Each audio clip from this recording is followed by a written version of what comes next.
ఏ మంత్రిని అడగండి. Okay. Mic press meet పెట్టి చెప్తే అబ్బా వచ్చారు పులు వచ్చారు అంటారు. అదే కాదు, ఇంటర్నల్గా అడగండి. 1-to-1 మీకున్న రిలేషన్ ఏంటి అని అడగండి. నేను చెప్పింది కాకుండా ఇంకోటి చెప్తే అప్పుడు నా మాట నమ్మద్దండి. ఓకే. నాకు అందరు చేసేవాళ్ళు, ప్రతి మంత్రికి తెలిసే విషయం. ఓకే సార్, ఇప్పుడు గంటా గారితో మీ రిలేషన్ ఎలా ఉందండి? అంటే మీ పాత మిత్రులే కదా? నాకు అందరితో, అంటే ఆయన కూడా ప్రజారాజ్యంలో ఉన్నారు కదా? అదే చెప్తాను, నాకు అందరితో బాగుంటుంది. ఎవరితో నాకు రిలేషన్ బ్యాడ్ ఉండదు. నా పార్టీ నాది, వాళ్ళ పార్టీ వాళ్ళది. నేను ఎప్పుడు రాజకీయాలు ఎవరితో మాట్లాడడం. మన ఏ పార్టీ ఉంటే ఆ పార్టీ వెళ్తూనే ఉంటాను. ఓకే. రాజకీయాలు డిస్కస్ నాకు అందరు మిత్రులే. మీరు మొన్న యువగలం టైంలో, లోకేష్ గారి యువగలం టైంలో మీరు కూడా వెళ్ళి కలిసినట్టు ఉన్నారు కదండి? అంటే మీ స్టాండ్, మీ పార్టీ స్టాండ్ ప్రకారం అస్సలు ఎవ్వరు కలవలేదండి అస్సలు. అంటే మీ జనసేన నాయకులు కూడా పాల్గొన్నారు కదా? ఫోన్లో కూడా ఎవరితో మాట్లాడలేదు. నేను చెప్పాగా 3 రోజులు డిసైడ్ అయ్యా. ఓకే. Only 3 days. నేను అంటుంది అది కాదు సార్, యువగలంకి ముందే కదా మీరు మారారు పార్టీ? యువగలం తర్వాత కదా? మొన్న ఓకే. యువగలం తర్వాత మారారు. ఓకే. నేను ఎవరు టీడీపీలో ఎవరిని కలవలేదు. మారిన తర్వాత ఒకసారి గంటా గారి దగ్గరికి వెళ్ళి కనిపించచ్చు అంతే. ఏమన్నారు సార్ గంటా గారు? ఏం మాట్లాడలేదు, అంత స్పీడ్గా మాట్లాడేవాళ్ళు. డిసైడ్ అయ్యారు. మంచి నిర్ణయం అన్నారా లేకపోతే తప్పు చేశారన్నారా? ఏమన్నారు? 100% మంచి నిర్ణయం. రాష్ట్ర నలుమూల నుంచి పోవచ్చు. అద్భుతమైన నిర్ణయం. నీ జీవితం ఎక్కడ పాడైపోద్ది అనుకో, నువ్వు ఒక మంచి నిర్ణయం తీసుకున్నావు అన్నవాళ్ళు తప్ప ఒక్కరు కూడా నేను తెలియదు. సార్, ఇంతకుముందు మీరు పవన్ కళ్యాణ్ గారితో ప్రజారాజ్యం టైంలో యువరాజ్యంలో పనిచేశారు, తర్వాత ఇప్పుడు జనసేనలో పనిచేస్తూ ఉన్నారు. పవన్ కళ్యాణ్ గారిని డిస్క్రైబ్ చేయాల్సి వస్తే అప్పటికి ఇప్పటికీ ఆయనలో ఉండే చేంజెస్ని డిస్క్రైబ్ చేయాల్సి వస్తే ఏ విధంగా డిస్క్రైబ్ చేస్తారు మీరు?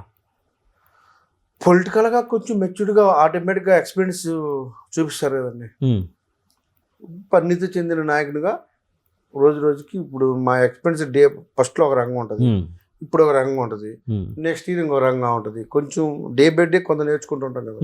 సో ఖచ్చితంగా వ్యక్తిత్వం అయితే మారదు, కానీ పొలిటికల్గా యాక్టివిటీస్లో కొన్ని చేంజెస్ వస్తాయి. ఇప్పుడు చాలా పొలిటికల్ ఒక సిస్టమేటిక్గా వెళ్తూ ఉన్నారు. సో పవన్ కళ్యాణ్ గారిలో ఒక పొలిటికల్ మెచ్యూరిటీ వచ్చిందని భావిస్తున్నారు. 100%.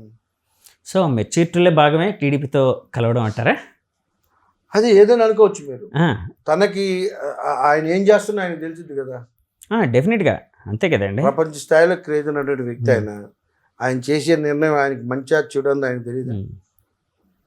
సో మనం ఎందుకు చెప్పాలి ఆయన సలహా? సో ఆయన ఏ నిర్ణయం తీసుకుంటే ఆ నిర్ణయానికి కట్టుబడి ఉండడం కరెక్ట్. సార్, ఇప్పుడు మీరు వైజాగ్ అర్బన్ ప్రెసిడెంట్ కాబట్టి అడుగుతున్నానండి. మన వైజాగ్ పార్లమెంటరీ పార్టీ అంటే టీడీపీ అభ్యర్థి నిలవబోతున్నారా, జనసేన అభ్యర్థి నిలవబోతున్నారా? ఏమో ఇంకా నిర్ణయం కంప్లీట్ అవ్వలేదు కదండి. ఎందుకు అడిగానంటే కేఏ పాల్ గారు ఇక్కడ ఎంపీ అవుతానంటున్నారు, దాని మీద మీ కామెంట్ ఏంటండి? కేఏ ఎవరైనా అవ్వచ్చండి, ఇక్కడ ఏముంది. కేఏ పాల్ అవ్వచ్చు, లేకపోతే ఇంకొక పాల్ అవ్వచ్చు, ఎవరైనా అవ్వచ్చు, దానికే ఉన్నాయి. అంటే కేఏ పాల్ గారిని ఒక రాజకీయ నాయకుడిగా అంటే మీరైతే చూస్తూ ఉంటారా? నేను బాగా మూడు బాగాలైనప్పుడు కేఏ పాల్ గారి యొక్క వీడియోలు చూసి నవ్వుకుంటాను. దేనికి అంటే ఏంటి సార్, ఆయన మాట్లాడే మాటలు బాగుంటే హ్యాపీగా ఎంజాయ్ చేస్తాను. కానీ ఒకప్పుడు ప్రపంచాన్ని ఆయన కింగే కదా సార్. కింగ్ ఇప్పుడు కాదంటారా? పాపం ఆయనకున్న శక్తులు పోయాయి, ఏం జరిగిందో. కానీ ఇప్పుడు బాగా జోకులు బాగుంటాయి, నవ్వుకోవడానికి హ్యాపీగా ఉంటున్నాం. అలాగే జేడి లక్ష్మీనారాయణ గారు ఆయన కూడా ఇక్కడ వైజాగ్లో చేస్తానంటున్నారు కదా. అంటే వేరే పార్టీ కూడా పెట్టుకున్నారు ఆయన. సో ఆయన పార్టీ మీద లేకపోతే ఆయన పోటీ చేసి చెప్పండి సార్. తప్పకుండా.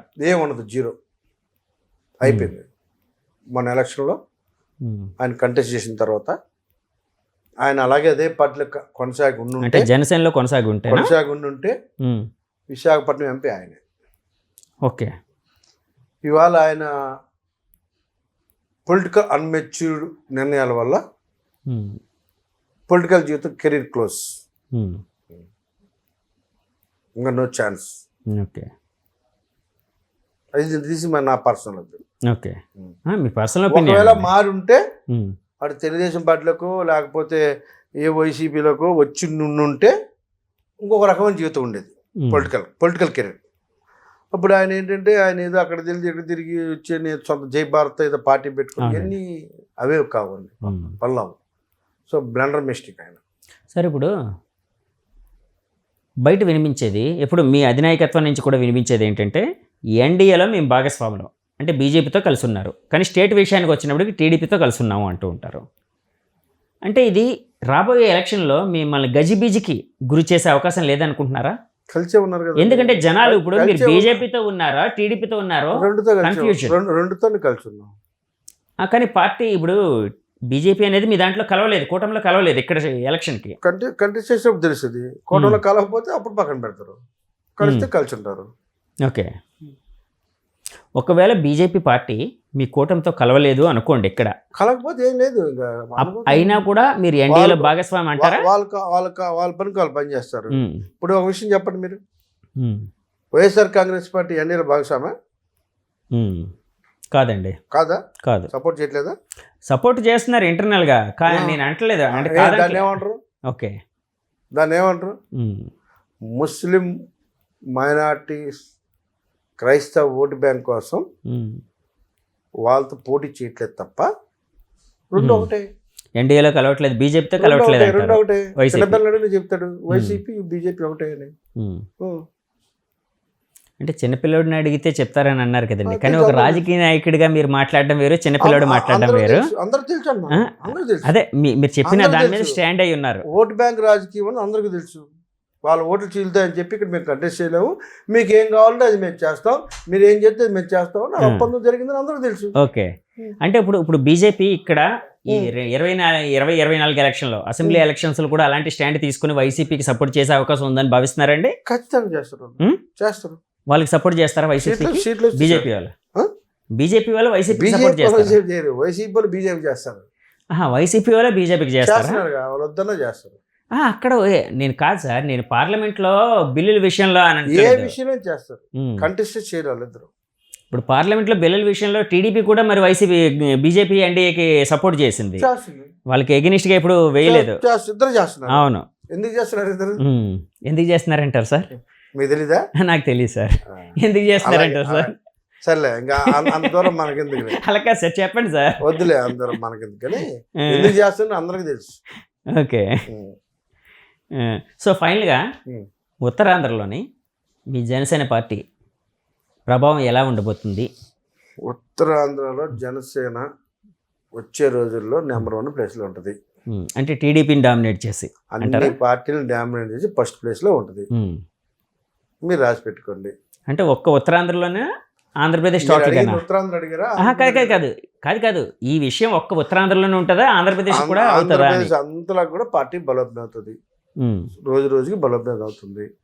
రోజు రోజుకి అందులో స్ట్రెంగ్త్ నాయకత్వం పవన్ కళ్యాణ్ మీద నమ్మకంతో వచ్చి జాయిన్ అవుతా ఉన్నారు. ఎంతో మంది చూస్తూ ఉన్నారు. మీరు రోజుకి జాయిన్ జరుగుతూ ఉంది. త్వరలో సంచలనాలు కూడా చూడబోతున్నారు. సంచలనాలు అంటే పవన్ గారి పిఎం అనే, పవన్ గారి సీఎం అనే జాయినింగ్స్. అవునా? సంచలనాలు కూడా ఎందుకంటే బయట పవన్ గారి మీద సంచలనాలు కూడా చూడబోతున్నారు. బయట పవన్ గారి మీద సంచలనాలు చూడబోతున్నారు. సంచలనాలు చూసేటప్పుడు పవన్ కళ్యాణ్ మీద ఇంకేముంటది? అభిమానం. అలా కాదు సార్, సరే మీరు అంటున్న సంచలనాలు సరే అందరికీ తెలియాలని కోరుకుంటాం, కానీ బయట వినిపించేది ఏంటంటే పవన్ కళ్యాణ్ గారు తాను సీఎం అవ్వడం అనే దాన్ని వదిలేసి చంద్రబాబు గారిని సీఎం చేయడానికి ఎక్కువ కష్టపడుతున్నారు. ఎవరు చెప్పారన్నమాట? బయట వినిపిస్తుంది. ఎన్ని వింటా ఉంటాం, అవన్నీ నిజాలా? అందులో నిజం ఉందా లేదా? ఎవరు చెప్పారు? ఎందుకు అలా కాదు సార్, మీరేమనుకుంటున్నారు? గుర్తుపెట్టుకోండి, రాజకీయ పార్టీ మీద సీఎం అవ్వాలని పెడతారా, లేకపోతే ఎవరన్నా ఇప్పుడు మీరు పోటీ చేసేది మీరు గెలవాలని చేస్తారా, లేకపోతే ఏ మనిషి అయినా గెలవాలని చేస్తాడు? ఆ లాజిక్ మిస్ అయ్యి మనం మాట్లాడడం అనవసరం కదా. ఓకే, అంటే ఫాల్స్ ప్రొపగండా అంటారు. ఆ లాజిక్ మిస్ అయ్యే వాళ్ళు మాట్లాడితే మనం మాట్లాడడం అనవసరం. ఇప్పుడు నేను కంటెస్ట్ చేసేది అవతలను గెలిపించాలని నేను పోటీ చేసి, నేను అవతలను గెలిపించాలని నేను ఎందుకు పోటీ చేస్తాను? ఓకే, అది అలా సాధ్యం? అది కాదు కదా. ఓకే, సో పొత్తులు ఎన్నో. ఇప్పుడు వాళ్ళు ఉన్నది కాంగ్రెస్ పార్టీ కొంతమంది పొత్తు పెట్టుకుంటుంది, బీజేపీ కొంతమంది పొత్తు పెట్టుకుంటుంది, వైసీపీని బయట నుంచి సపోర్ట్ చేస్తూ అంటారు. రకరకాల విషయాలు ఉంటాయి, రకరకాల ఇష్యూస్ ఉంటాయి. వాటి మీద ఎవరికి తగినట్టుగా వాళ్ళు నిర్ణయాలు తీసుకొని వెళ్తూ ఉంటారు. ఓకే సార్, ఇప్పుడు ఎంవివి సత్యనారాయణ గారు అంటే మీరు ఇప్పటివరకు అంటే నా ఎదుగుదలకు ఆయనే కారణం అని చెప్పారు కదండి. ఆయన మీ దగ్గరికి వచ్చి లేకపోతే మీరు ఆయన కలుసుకొని ఏదో మాట్లాడుకొని జరిగింది ఏదో జరిగిపోయింది మర్చిపోండి, నాకు సపోర్ట్ చేయండి అని అన్నారనుకోండి, చేస్తారా సార్? ఆయనని క్షమిస్తే దేవుడు కూడా నన్ను క్షమించడు. దేవుడు క్షమించడు ఆయన క్షమిస్తే. అలాంటి వ్యక్తిని నేనేం చెప్పాను, 2 వరస్ట్ ఫెయిల్యూర్స్లో ప్రపంచంలో ఫస్ట్ ర్యాంక్ ఇస్తున్నాను. తన కన్ను చూపు పడితే నాశనం అయిపోతాం. షేకండ్ ఇస్తే చేయవారు చేసుకుంటాను. అంత దరిద్రమైన వ్యక్తి ఈ ప్రపంచంలో ఉన్నాడు. అలాంటి వ్యక్తి మళ్ళీ వచ్చి బతిలాడడంగా ఆయన పక్కన పెడితే అసలు ఎలర్జీ నాకు అతను చూస్తే. Okay, allergy. 2024 ఎలక్షన్లో తర్వాత జగన్ గారి పరిస్థితి ఎలా ఉండబోతుంది అనుకుంటున్నారు? ఒకప్పుడు మీకు బాగా సన్నిహితులు ఆయన బాగుండాలి, మీరు ఆయనకి సన్నిహితులు, ఆయన బాగుండాలని కోరుకుంటాం. మీరు ఆయనకి సన్నిహితులు అనొచ్చు కదండి. చూడండి, ఆయన బాగుండాలని కోరుకుంటాం. నాశనం అయిపోవాలని ఎందుకు కోరుకుంటాం? ఎవరైనా ఎందుకు కోరుకుంటారు? నేను 14 సంవత్సరాలు జర్నీ చేసి ఆయనతో బాగుండాలని కోరుకుంటాను. చెడిపోవాలని ఎందుకు కోరుకుంటాను నేను? చెప్పండి. ఆయనతో మీ ఫ్రెండ్షిప్ ఎలా ఉండేది సార్? ఇప్పటికీ బాగానే ఉంటుంది. అలా కాదు సార్, కాదు చేసిన పనుల వల్ల డ్యామేజ్ సరే నాకు ఆయన వల్ల ఆయన ఎప్పుడు నన్ను ఏ రోజు కూడా అయితే ఒక్క చిన్న మాట కూడా నన్ను అనలేదు. నేను ఆనందానికి అన్నయ్యని గొప్పలు చెప్పకూడదు. నన్ను ఎప్పుడు ఎంతో ఆప్యాయంగా చూశాడు. నేను రాజకీయ అవసరం కోసం నేను క్లియర్గా చెప్తా ఉన్నా. అదే మీ స్టాండ్ మీద మీరు క్లియర్ గా ఉన్నారు, అంతే తప్ప నన్ను ఆయన ఏమనలేదు, నేను ఆయన ఏమనలేదు. ఇప్పుడు నేను కూడా ఆయన ఏమనలేదు. కొంతమంది దుర్మార్గుల మాట విని ఆయన సెల్ఫ్ గోల్ కొట్టుకొని ఇవాళ నేను పరి తెచ్చుకోండి అని చెప్తున్నాను తప్ప నేను ఆయనే అంటాను. మీకు జగన్ గారి మధ్య ఏదైనా మర్చిపోలేని సంఘటన ఏదైనా ఉంది, లేకపోతే ఇంతకుముందు ఎవరికి చెప్పిన సంఘటన ఏదైనా ఉంది అని చెప్పాల్సి వస్తే ఎలాంటి సంఘటన కోసం చెప్తారు? చాలా అభిమానంగా ఉండేవాళ్ళండి. నేను అత్యంత అభిమానించే టాప్ 5లో నువ్వు ఒకడమని చెప్పేవాడండి. నేను ముఖ్యమంత్రి రోజు నేను మంత్రిగా ఉంటే ఎర్రబొగ్గు కలిగిస్తానండి. అంతకంటే ఆనందమైన విషయాలు ఉంటాయా? 5 సార్లు ఇంట్లో దాన్ని కలిసి కూర్చున్నామండి. 2 బర్త్డేలకి నా బర్త్డేకి నా ఇంట్లో ఉన్నాను. చాలా ఆనందమైన ఉన్నాయి, చాలా ఉన్నాయి. ఓకే, కానీ పొలిటికల్ అవసరం. సొంత చెల్లె బయటకు వెళ్ళింది, నేనెంత అందులో. సో నా అవసరం నేను బయటకు. చంద్రబాబు గారి కోసం చెప్పాల్సి వస్తే మీరు ఏ విధంగా చెప్తారు? చంద్రబాబు గారితో నేను ఎప్పుడు జర్నీ చేయలేదు. ఆయన గురించి పెద్దగా నాకు తెలియదు. అంటే వ్యక్తిగతంగా కాదు, నా ఉద్దేశం ఏంటంటే ఇప్పుడు రాజకీయ నాయకుడిగా ఒక పరిశీలన ఉంటుంది కదండి. నేను ఒక 2 టైమ్స్ కలిసా. ఒకసారి సోలో సినిమా వాళ్ళ తమ్ముడు వాళ్ళ అబ్బాయితో సినిమా తీశాడు, మీరే ప్రొడ్యూసర్ కాబట్టి. 2 టైమ్స్ కలిసా. ఇంట్లో కూర్చొని పెట్టుకున్నాడు, 1 అవర్ కూర్చున్నాడు, మంచిగా మాట్లాడాడు, కాఫీ టీ తాగేదాకా వదలలేదు, చాలా ప్రేమగా మాట్లాడాడు, చాలా ఆనందంగా మాట్లాడాడు. పార్టీలకు ఆహ్వానించాడు. అప్పుడు ఆహ్వానించారండి సోలో టైంలోనా? రండి మీరు అందరూ నేను అడిగాడు, నన్ను చెప్పారు కూడా పాపం. మరి అప్పుడు మీరేమన్నారు? చాలా 15 మంది ఎమ్మెల్యే అందరు నిన్ను అడుగుతున్నారు వంశీ, నువ్వు ఎంత మంచిడు అని కూడా అడిగాడు నన్ను. అప్పుడు మీరేమన్నారు? అలాగే సార్ వస్తానని చెప్పా. కానీ నాకు ఇక్కడ లోకల్గా ఉన్న పరిస్థితుల వల్ల ఆ రోజు నేను వైఎస్ఆర్ కాంగ్రెస్ పార్టీలోకి వెళ్ళాను, అంతే తప్ప. అంటే వెళ్దాం అనుకున్నారు కానీ కొన్ని పరిస్థితుల వల్ల వైసీపీలోకి వచ్చారు. కావాలని చూడ ఓకే, పోటీ చేయడానికి రకరకాల ఈక్వేషన్స్. ఓకే, అక్కడ బలమైన నాయకుడు టీడీపీకి ఉన్నాడు కాబట్టి అవ్వదు కాబట్టి మీరు వైసీపీలోకి వెళ్ళారు, అంతే. ఓకే సరే సార్, ఇంకా ఫైనల్గా వంశీ గారి ప్రయాణం 2024 తర్వాత ఎమ్మెల్యేగా ఉంటే బాగుంటుందని ఆయన అభిమానులు కోరుకుంటున్నారా, మంత్రిగా ఉంటే బాగుంటుందని కోరుకుంటున్నారా? ఎలా ఉంటుందని మీరు ఊహిస్తున్నారు? నన్ను అభిమానించే వాళ్ళు ఈ ఉత్తరాంధ్రలో, ఈ రాష్ట్రంలో ప్రతి ఒక్కరు కూడా నేను బాగుండాలనే కోరుకుంటారు. నేను బాగుండాలని కోరుకుని ప్రతి ఒక్కరు నాతో వస్తారు. నాతో రాని వాళ్ళందరూ నా శత్రువులే. నా మేలు కోరినాడు ఎవడు నాతో రాడు. నాతో రాలేదంటే నా మనిషి కాదు, సింపుల్. ఇంకేముంటుంది అక్కడ? నాతో రాకపోతే నా మనిషి కాదు. సరే, వంశీ గారు అవసరం కోసం కొంతమంది అలాగా సార్, నాతో పాటు కొంతమంది జర్నీ చేసిన అందరు రావాలనే లేదు, అందరూ అవమానించలేదు. నాతో వచ్చిన నా మనుషులు, నాతో రాను నా మనిషి కాదు. వంశీ గారు ఎమ్మెల్యే కావాలని ఎంత ప్రగాఢంగా కోరుకుంటున్నారో మంత్రి కావాలని అంతే ప్రగాఢంగా కోరుకుంటున్నారా లేదా అన్నది నా క్వశ్చన్ సార్. ఖచ్చితంగా ఉండొచ్చు. కావాలని కోరుకుంటున్నారా మంత్రి? కదండి. తప్పంటలేదు సార్, నేనేం తప్పు చెప్పట్లేదు, తప్పంటలేదు, కోరుకుంటున్నారు లేదా అని అడుగుతున్నాను. నేనే కోరుకుంటున్నాను, వాళ్ళు కోరుకుంటుంది ఆటోమేటిక్ కోరుకుంటారు. సో మంత్రి కావాలని, నేను ఎమ్మెల్యే అవ్వాలి, మంత్రి అవ్వాలి, ఖచ్చితంగా ఆ రెండు నా గోలు రీచ్ అవ్వాలని ఆ దేవుని ప్రార్థిస్తున్నా. మా నాయకుడు అన్నదండలు ఆ దేవుని అన్నదండలు అవుతామేమో. Okay sir, thank you very much. నా తరపున మా ఛానల్ తరపున కూడా మీకు బెస్ట్ విషెస్ చెప్తూ, మీరు అనుకున్న ఆ కోరిక ఏదో నెరవేరాలని మేము కూడా కోరుకుంటున్నాం. థ్యాంక్ యూ అండి, నమస్తే సార్. వ్యూవర్స్ చూసారు కదండి, ఇది జనసేన అర్బన్ ప్రెసిడెంట్ వంశీకృష్ణ శ్రీనివాస్ గారి అంతరంగం. ఆయన మనతో చాలా విషయాలు పంచుకున్నారు. ఆయన అనుభవించిన కష్టాలు, బాధలు, వైసీపీ పార్టీలో నుంచి బయటికి రావడానికి ఆయనకి ఎలాంటి కారణాలు ప్రేరేపించే ఇలాంటివన్నీ పంచుకున్నారు. ఈ ఇంటర్వ్యూ మీకు నచ్చితే మా ఛానల్ లైక్ చేయండి, కామెంట్ చేయండి, షేర్ చేయండి, సబ్స్క్రైబ్ చేయండి. Thank you very much. Signing off me Jagadish from journey with Jagadish. By by.